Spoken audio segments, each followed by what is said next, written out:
نظام بھائی قاری صاحب نے 2 جگہ سے تلاوت کی ہے، سورہ زمر کی آیات تلاوت کی ہیں اور سورہ علق کی ابتدائی آیات، تو ان میں قدر مشترک وہی ہے جو آپ کا ٹاپک ہے جی کہ دینی اور دنیاوی تعلیم۔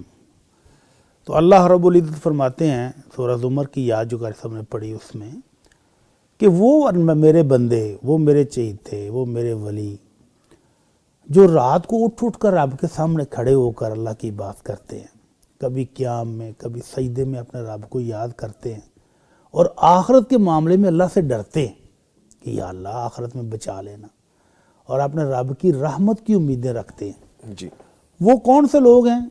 وہ وہی ہیں جو علم والے ہیں۔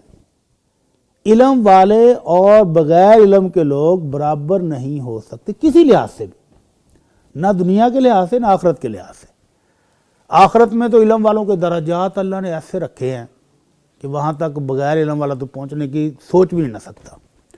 اور دنیا میں بھی کیا ہے، جو علم والے ہیں اللہ رب العزت کی رحمت سے ان کے لیے جن، فرشتے، مچھلیاں، سمندر کے اندر بیٹھی مچھلیاں، بلوں کے اندر بیٹھی چونٹیاں بھی ان کے لیے دعائیں کرتی ہیں۔ سبحان اللہ۔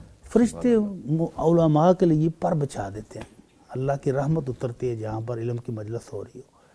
تو اللہ رب العزت کا دین سیکھنا اور سکھانا، حاصل کرنا اور دوسروں تک پہنچانا یہ بہت بڑی فضیلت ہے، جس میں سے تھوڑا سا حصہ ہم بھی ڈال رہے ہیں، الحمدللہ۔ تھوڑی سی کوشش ہم بھی کر رہے ہیں کہ اللہ کے دین کے خادم بن کے زندگی گزر جائے، اور اس خدمت کی بدولت کل کو اللہ ہمیں بھی اپنی رحمتوں سے نواز دے، تو کیا کہنے ہیں۔ آمین آمین۔ اللہ سے دعا ہے کہ یا اللہ ہماری اس کوشش کو قبول فرما لے۔